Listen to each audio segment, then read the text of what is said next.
Hello all, நமஸ்காரம். ஒரு விஷயத்தை உங்கள் எல்லாருக்கிட்டையும் ஷேர் பண்ணிக்கலான்ட்டு. இது கான்ட்ரவர்சியாக கூட ஆகுமா எனக்கு தெரியல, ஆனால் மனசில் பட்டதுன்னு சொல்லலான்னு இருக்கிறேன். உங்கள் எத்தனை பேருக்கு தெரியும் தெரியாது, எனக்கு 3 பொண்ணு, பிள்ளை கிடையாது. ஆனால் நான் நிறைய இடங்களில் பார்க்குறது என்னன்னா, பொண்ணை கல்யாணம் பண்ணி கொடுத்துட்டு அம்மாக்கள் தான் அந்த பொண்ணோட குடும்பத்தை ரிமோட் கண்ட்ரோலில் நடத்திட்டு இருக்கா. இது எனக்கு ரொம்ப ஆச்சரியமாக இருந்தது. உங்கள் பொண்ணு கேப்பபிள் இல்லை ஒரு குடும்பம் நடத்துறதுக்குன்னு நீங்களே முடிவு பண்ணிட்டேலா? இல்லை அந்த ஹஸ்பண்ட் சைட் ஃபேமிலியிலேருந்து அவளை பாடாப்படுத்துவான்னு நீங்களே பயந்துட்டேலா? எனக்கு அது புரியவே இல்லை. சரி, இப்போ எங்கள் ஜென்ரேஷன்லலாம் கூட மாமியார் படுத்துவா, மாமியார் அத்தை சொல்லிடுவா, மாமியார் இத்தை சொல்லிடுவா, மாமியார் கேட்டு தான் எதையுமே பண்ணணும் வைக்கணும், வேலைக்கு போய் சம்பாதிச்சா கூட அது மாமியார் இஷ்டப்படி தான் இருக்கணுங்கிறதெல்லாம் இருந்தது. எங்கள் அம்மா ஜென்ரேஷன்லலாம் வேலைக்கு போகணுங்கிற பர்மிஷனே அவள் கொடுத்தா தான் இருந்தது. இப்போ எங்கள் ஜென்ரேஷன்லலாம் வேலைக்கு போகிறதுக்கெல்லாம் அவள் ஒன்றும் சொல்கிறது இல்லை, ஆனால் அவளை ஒரு வார்த்தை கேட்டுக்காமல் பண்ணுறதில்ல, அதான் மரியாதைங்கிற மாதிரி தான் இருந்தது. ஆனால் இந்த காலத்தில் நான் பார்க்குறேன், என்னோடய ஃப்ரெண்ட்ஸ் சர்க்கிள்லாம் இந்த பையனை பெற்ற அம்மா அப்பாக்கள் மாமியார் மாமனாரே கெஸ்ட் ரோல் தான் ப்ளே பண்ணுறான். நிறைய பேர் ஆற்றுல கெஸ்டாக தான் இருக்கா. என் புள்ள வீடு அப்படின்னு சுவாதீனமாக உரிமையாக எல்லாத்தையும் எழுத்து போட்டுன்னு கிச்சனுக்கு போய் இதை பண்ணுறது அதை பண்ணுறதெல்லாம் ரொம்ப ரேர். அது அந்த மாட்டு பொண்ணு இடம் கொடுத்தா தான் நடக்கிறது அந்த வீட்டில். அந்த டாட்டர் இன் லாக்கு பிடிச்சாதான் அதை அந்த மாமியார் மாமனாரால் பண்ண முடியும். இது நிதர்சனமான உண்மை. இப்போ அதையே ஒரு பொண்ணோட அம்மா வந்து பண்றா அப்படின்னா அதுக்கு சன் இன் லா மருமகன் பர்மிஷன் கொடுக்கணுங்கிற அவசியம் இந்த காலத்துல இல்லை. இது எப்படி கான்ட்ரடிக்டரியா இருக்கு பாருங்க, போன ஜெனரேஷனுக்கும் இந்த ஜெனரேஷனுக்கும். ஏன் அப்படி இருக்கக்கூடாதா, தப்பா அப்படின்னா எதுவுமே தப்பு இல்லை. பொண்ணும் வேலைக்கு போறா, மாப்பிள்ளையும் வேலைக்கு போறார், நான் சும்மா இருக்கேன், ஒரே ஊரு, நான் குழம்பு மிளகா அப்படி அரைச்சி கொடுக்கறது, கொஞ்சம் கூட்டுக்கு எல்லாம் ரெடி பண்ணி கொடுக்கறது, காய்கறி நறுக்கி கொடுக்கறது, டெய்லி போய் ஹெல்ப் பண்ணிட்டு வருவேன், அதெல்லாம் பிரச்சனையே இல்லை. மாமியார் மாமனார்லாம் வேற ஊரில் இருக்கா, அப்போ நான் தானே ஹெல்ப் பண்ணணும், அதெல்லாம் கரெக்டு. ஆனால் நம்மளோட லிமிட் நம்ம எங்கேயோட நிறுத்திக்கணுங்கிறத நிறைய இடங்கள்ல பெண்ணை பெற்ற அம்மா அப்பாக்கள் புரிஞ்சுக்கிறது இல்லையோன்னு தோன்றது. சில வீடுகளில் நான் ரீசெண்டாக கேள்விப்பட்டது, வெளியில போறான்னா மாப்பிள்ளை என்ன ட்ரெஸ் போட்டுக்கணுங்கிறது கூட பொண்ணு அம்மா கிட்ட கேட்கறான். ஃபர்ஸ்ட் இந்த மாப்பிள்ளையே ஏன் இன்னொருத்தரை கேட்கறாங்கிறது தெரியலன்னு வச்சுக்கோங்க.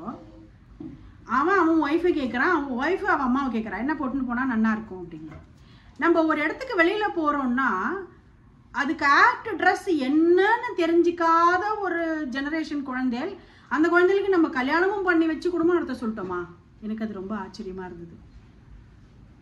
மார்க் வாங்க சொல்லி, படிக்க சொல்லி, பெரிய வேலைக்கு சொல்லி புஷ் பண்ற நம்ம அந்த குழந்தைகள் குடும்பம் நடத்தணுமேங்கிறதுக்காக குடும்பம் நடத்துறது எப்படின்னே கத்து கொடுக்காம நம்ம எத்தனை காலத்துக்கு இருக்க போறோம்னு நினைச்சுட்டு நம்மளே அவ குடும்பத்தையும் ரிமோட்ல நடத்தின்னு உட்காந்துருக்கோம். இது நிறைய இடத்துல பையனை பெற்ற அம்மா அப்பாக்களும் பண்றான். அந்த காலத்துல இருந்து பண்ணிட்டு இருந்தா, ஏன்னா இதெல்லாம் கூட்டு குடும்பமா இருந்தது. இப்போ சிங்கிள் ஃபேமிலியா போச்சு, அதனால எல்லாமே தனித்தனியா இருக்கா. அவாவா வேலைக்கு போறா, அவாவா வேற வேற ஊர்ல வேலைக்கு போறா. முன்னாடிலாம் டெல்லி, பாம்பே, கல்கட்டான்னு போனா, இப்போ யூஎஸ், யூகே, ஆஸ்திரேலியான்னு போயிட்டு இருக்கா. இப்போ இந்த மாதிரியான சிச்சுவேஷன்ல எந்த அளவுக்கு நம்ம தலையிடலாம் அப்படிங்கிறத நம்ம வரையறை பண்ணிக்கணும். எஸ்பெஷலி பெண்களோட அம்மா அப்பாக்கள். எனக்கு ஒரு தெரிஞ்ச ஒரு வக்கீல் அவ சொன்னது என்னன்னா, வர டைவர்ஸ் கேஸ்ல பாதிக்கு மேல இந்த அம்மாக்கள்லாம் திரி விட்டது தான் மீனா அப்படின்னு, பாவமா இருக்கும் அப்படின்றா. இது நம்ம பெத்த குழந்தை லைஃபை நம்ம இப்படி ஸ்பாயில் பண்ணலாமா? இப்ப நான் இதை சொன்னதுனால யாராவது மாறிட போறானா எனக்கு தெரியல.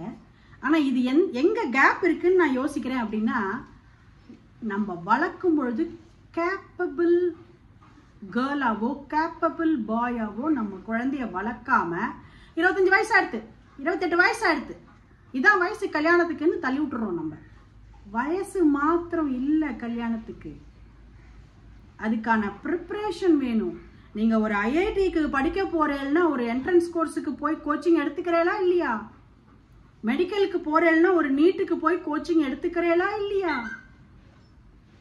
வாழ்க்கையில குடும்பம்னு ஒண்ணு நடத்த போறேன்னா அதுக்கு ப்ரிப்பரேஷன் உங்க ஆத்துல இருந்து நீங்க கத்துன்னு போயிருக்கணுமா இல்லையா?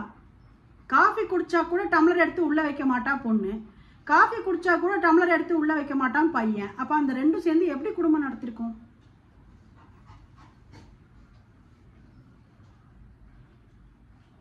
பொண்ணும் பையனும் குடும்பம் நடத்துறதுக்கு தேவையான பேசிக்ஸ் சமையல், வீட்டை நீட்டா வச்சுக்கிறது, பாத்திர பண்டங்கள் என்னென்ன வேணும்னு தெரிஞ்சு வச்சுக்கிறது, துணிமணிகளை மடிச்சு எங்க எப்படி வைக்கணும்னு கத்துக்கிறது, வீட்டை வாரத்துக்கு ஒரு தடவை எப்படி கிளீன் பண்ணணும் அப்படின்னு தெரிஞ்சுக்கிறது, ஆர்கனைஸ்டா ஃபைல்ஸ் புக்ஸ் இதர ஐட்டங்களை எங்க வச்சுக்கணும்னு தெரிஞ்சுக்கிறது.